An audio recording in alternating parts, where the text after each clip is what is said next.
मिलेंगे, और अभी तक तो उनके पास से कोई कांटेक्ट नहीं हुआ है, और हम भी हमारे MLA से बात कर रहे हैं, और इंशाअल्लाह ताला 1 या 2 दिन में 10 तारीख को बोलेंगे, 1 या 2 दिन में उनको फैसला लेंगे। महाविकास आघाड़ी अगर से आपसे कांटेक्ट करती है, अगर से आपको वोट मांगती है, तो क्या आप देंगे? आप बोलो कांटेक्ट करने के लिए। छठा जो उम्मीदवार है तो वो आप बोलो तो कांटेक्ट करने के लिए, अपने आप खुल के बोलो ना, बात आपको पॉलिटिकली नहीं करो, बोला बोलो। अगर छठा जो उम्मीदवार है वो भाजपा और शिवसेना। उर्दू में एक कहावत है, जिसके पेट में दर्द है अजवान का। अगर महाविकास आघाड़ी आपसे कांटेक्ट नहीं करते तो आप किसको वोटिंग करेंगे? हम भी देखिए, हम पैसा लेंगे ना, बार पैसा लेने का है।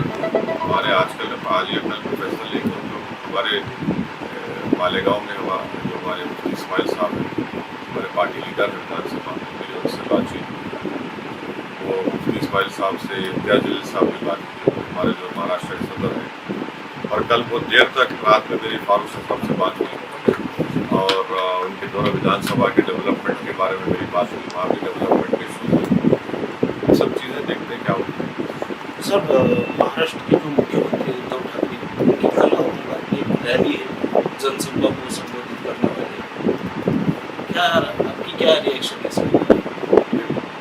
लोकतंत्र में कोई भी जा सकता है जनसभा करने, मैं भी जाऊँगा औरंगाबाद इंशाअल्लाह, मेरी भी सभा हो, हमारी पार्टी की सभा हो। देशों में इसका रिएक्शन है, तब कहीं जाकर रिएक्शन हुआ, और अब जो एक्शन हुआ क्या ये काफ़ी है इसके लिए? देखिए, 10 दिन के बाद जब अंग्रेजी टाइम्स नाउ चैनल पर बीजेपी के नेशनल स्पोक्स पर्सन ने प्रॉफिट मोहम्मद सल्लल्लाहु अलैहि वसल्लम को इंसल्ट करने की कोशिश की, तो उसके 10 दिन के बाद प्राइम मिनिस्टर प्रधानमंत्री नरेंद्र मोदी रिएक्ट करते हैं। 10 दिन तक क्यों रिएक्ट नहीं करे? आपके ही चैनल्स ने मेरे भिवंडी के भाषण का दिखाया था कि मैंने प्राइम मिनिस्टर से अपील की थी, रिक्वेस्ट किया था कि आप देश के प्रधानमंत्री हैं, यहाँ पर 20 करोड़ मुसलमान रहते हैं, भारत के नागरिक हैं, आप अपने चीफ स्पोक्स पर्सन के खिलाफ एक्शन लीजिए। आप नहीं लिए, आप 10 दिन के बाद एक्शन लेते हैं। क्यों एक्शन लेते हैं भाई? क्योंकि जब देश के वाइस प्रेसिडेंट प्लेन में है, कतर को लैंड करने से पहले कतर की सरकार कहती है कि हम वाइस प्रेसिडेंट के का जो बैंक्वेट था उसको कैंसिल कर रहे हैं। जब वो लैंड करते हैं, कतर की सरजमीन पर है वाइस प्रेसिडेंट वेंकैया नायडू साहब, तो कतर भारत के एम्बेसडर को बुलाकर डिमार्च दे देता है और कहता है कि आप माफ़ी चाहो, आपके बीजेपी के स्पोक्स पर्सन ने रसूलुल्लाह सल्लल्लाहु अलैहि वसल्लम को इंसल्ट करने की और अनाप शनाप में बता। इससे बड़ी तकलीफ़ और तौहीन नहीं है भारत के लिए कि हमारा देश का वाइस प्रेसिडेंट एक फॉरेन कंट्री में है, और उसी फॉरेन कंट्री के लोग जो मेज़बान भी हैं और हमारे एम्बेसडर को बुलाकर ये कहते हैं। जब तक 16-17 ममालिक ने इस पर अपना रिएक्शन दिया है, तो देश के प्रधानमंत्री को समझने की ज़रूरत है कि आपकी सरकार, आपकी पार्टी खुद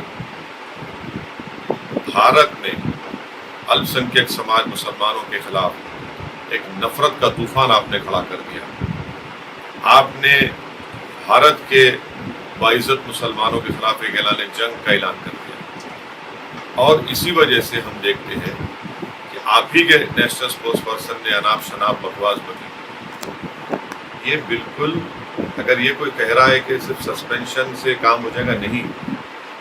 अगर बीजेपी ये मानती है कि इनके नेशनल स्पोक्स पर्सन ने, जो एग्जीक्यूटिव कमेटी के मेंबर है, उन्होंने पार्टी लाइन से हटकर कहा है, तो उनको आप अरेस्ट करवाइए। ये क्या बात है भाई कि आप खाली सस्पेंड करके समझ रहे हैं कि नहीं, आप उनको अरेस्ट करवाइए, कानून को इस्तेमाल करिए। अगर कोई फेसबुक पर, ट्विटर पर या कोई वीडियो बनाकर नरेंद्र मोदी के ऊपर अनाप शनाप बक देता है देश के प्रधानमंत्री, तो आप 24 घंटे में अरेस्ट कर लेते उसको। और हमको सबसे बड़ी तकलीफ इस बात की है भारत के मुसलमानों को कि हम 10 दिन से कह रहे हैं, आप हमारी बात को सुनते नहीं, हमारी तकलीफ को, हमारी पीड़ा को नहीं समझते।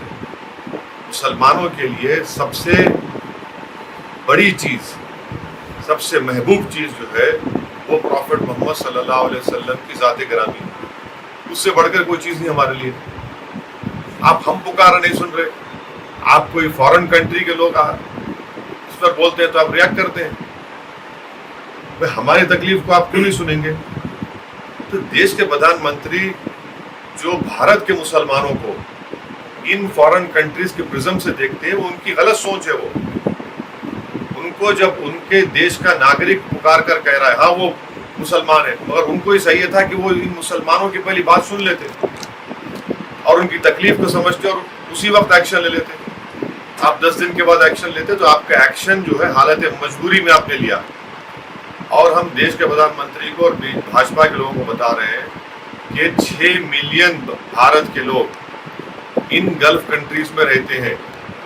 55% रेमिटेंस इन कंट्रीज से भारत को आता है फॉरेन एक्सचेंज। अगर उनकी सेफ्टी का प्रधानमंत्री क्यों नहीं सोच रहे? फिर अगर वहां पर लोग भारत के लोगों के ऊपर तकलीफ देना शुरू कर देंगे, उनको खुदा ना खास्ता, क्या प्रधानमंत्री क्या करेंगे? जब तो देश के प्रधानमंत्री को ना सिर्फ देश के भारत के लोगों के बारे में सोचना है, बल्कि जो भारत के लोग 6 मिलियन लोग यहाँ पर रहकर मेहनत मजदूरी कर कर फॉरेन एक्सचेंज रेमिटेंस भिजा रहे हैं, उनके बारे में उनको सोचना पड़ेगा। हमारी फॉरेन पॉलिसी बिल्कुल खत्म होकर रह गई। देश में जो नफरत का माहौल है वो फॉरेन पॉलिसी में प्रधानमंत्री लाना चाहते हैं। और खतर में जो भारत के एम्बेसडर है वो किस बुनियाद पर कह रहे हैं कि फ्रिंज एलिमेंट थे? वही नेशनल पार्टी का स्पोक्स पर्सन जो रूलिंग पार्टी का है, फ्रिंज हो सकता है क्या? फ्रिंज नहीं है, वो मेन एलिमेंट है, बल्कि वो फ्रंट ब्रिगेड है। तो इसीलिए हम भारत के प्रधानमंत्री से कह रहे हैं कि आप इन चीज़ों को रोकिए। मुझे यकीन है कि ये चीज़ें रुकने वाली नहीं है। फिर आप देखेंगे बैक टू बिजनेस जो बोलता है 8-10 दिन के बाद फिर शुरू हो जाएंगे। आए दिन रसूलुल्लाह सल्लल्लाहु अलैहि वसल्लम को इंसल्ट करने की कोशिश, ख्वाजा अजमेरी सुल्तान हिंद ख्वाजा गरीब नवाज की शान के बारे में इंसल्ट करने की कोशिश करते हैं, अनाप शनाप बकते हैं, मुसलमानों को आए दिन गालियां देते हैं, इस्लाम को गालियां देते हैं। ये क्या हो रहा है? फिर ये इसको रोकना चाहिए देश के प्रधानमंत्री को, और उनकी पहली जिम्मेदारी है कि इसका नोट लें। राजा सिंह ने इसी सिलसिले में बयान दिया है कि एक्शन होना चाहिए। यहाँ पर भी कंप्लेन दिया नांदेड़ में। और मोहन भागवत जी ने एक बयान दिया था कि हर मस्जिद के आगे नीचे ऐसे मंदिरों के अवशेष और मत तलाश करो, कुछ एक्सेप्टेबल केस। सब ड्रामा है ये थोड़ी। मोहन भागवत का ये जो पिटिशनर्स गए ज्ञानवापी में, मथुरा में, क्या इनका ताल्लुक आरएसएस से नहीं है? इनका ताल्लुक आरएसएस से है। बजरंग दल बनाई गई 1984 में 3 मकसद के लिए, राम मंदिर के लिए, काशी के लिए और मथुरा के लिए। ये पिटिशनर्स को रोकिए ना फिर आप। ये तो आपके बंदे हैं पूरे, आप ही के आइडियोलॉजी के लोग हैं पूरे ये लोग। ये क्या बात है कि आप ये बोल रहे हैं कि अरे आपके पार्टी के लोग स्टेटमेंट दे रहे हैं। तेलंगाना का आपका बीजेपी का सदर कह रहा है कि मस्जिद खोदो, हर मस्जिद खोदना पड़ेगा, उस पर क्या करेंगे आप? और मोहन भागवत साहब बार बार ये कहते हैं कि मुसलमानों के पूर्वज हिंदू थे। आपको कैसा मालूम भाई? तो अगर आपको मालूम तो फिर क्या मोहन भागवत के पूर्वज बुद्धिस्ट थे क्या, जिनको जबरन फोर्सिबली मजहब तब्दील कर दिया गया उनका? बार बार कहते हैं। कैसा कहते हैं भाई आप? और कहते हैं कि इस्लाम आक्रमण करने वालों की तरफ इस्लाम आया केरला में, ट्रेडर्स की वजह से आया, उलेमा की वजह से आया, सूफियों की वजह से आया। और भारत की बल्कि पूरे बरसगीर की पहली मस्जिद तो केरला में बनी, और जिसका मिनिएचर रेप्लिका जो है भारत के प्रधानमंत्री नरेंद्र मोदी सऊदी अरब के बादशाह को दिए। क्या बोल रहे हैं वो लोग? भारत कैसे बना? मैं फिर से कह रहा हूँ, भारत बना जो पूरा बरसगीर है, जो मौजूदा इंडिया, पाकिस्तान, बांग्लादेश, अफगानिस्तान, बर्मा, भूटान, नेपाल है, इन सब इलाकों में प्रूवन हो चुका है कि 65,000 साल पहले अफ्रीका से लोग आए थे, फिर 50,000 साल पहले ईरान से किसान आए, फिर सेंट्रल एशिया, ईस्ट एशिया से आए, तो ये बना पूरा। ये क्या बात है? आप बार बार इस तरह के अनाप शनाप गुफ्तगू करते हैं। वो साहब मुसलमानों को सियासी तौर पर मुस्तहकम बनाना चाहते हैं। इस सिलसिले में आपको बंगाल का निर्देशन मिला है, बिहार और यूपी में, लेकिन कोई खाते साथ 2 रियासतों में तो आपको कामयाबी नहीं मिली। आप गुजरात में भी आप जा रहे हैं, तो कहीं आप समझाने में कम पड़ रहे हैं या मुसलमानी से स्ट्रेटेजी पे? नहीं, देखिए जमहूरियत है, आवाम को इख्तियार है कि किसको वोट दें या ना दें, उनका फैसला है, हम उस फैसले को कबूल करते आए। जहाँ तक यूपी का मामला है, अब आप बताइए, यूपी का मुसलमान आप जाकर पूछे ठगा महसूस कर रहे हैं अपने आप को? इतने बड़े बड़े फसादात, इतने बड़े वाक़यात हो रहे हैं। समाजवादी पार्टी को मुसलमानों ने झोली भर भर कर खैरात के तौर पर वोट दिया। एक लफ्ज नहीं बोलते ज्ञानवापी के ऊपर, मथुरा के ऊपर।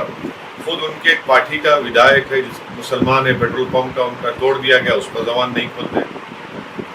कानपुर में गड़बड़ हो गई, आप उस पर कोई तबसरा नहीं करते।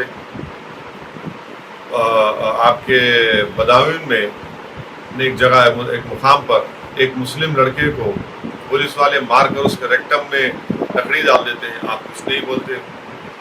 तो ये अब उत्तर प्रदेश के मुसलमान अपने आप ठगा महसूस कर रहे हैं। जहाँ तक सवाल है गुजरात का, हमारे वहाँ पर अहमदाबाद में, मोडासा में, भरूच में, गोधरा में हमारे कॉरपोरेटर्स हैं, और मुझे पूरा यकीन है कि इंशाअल्लाह ताला जब असेंबली के इलेक्शन होंगे, विधानसभा के, हम बेहतरीन परफॉर्मेंस करेंगे। देखना आने वाले दिनों में लोकल बॉडी इलेक्शन में महाराष्ट्र में आपकी पार्टी की क्या रणनीति है? क्या नहीं, हम लड़ेंगे, उसकी तैयारी है, इसलिए आज लातूर जा रहे हैं।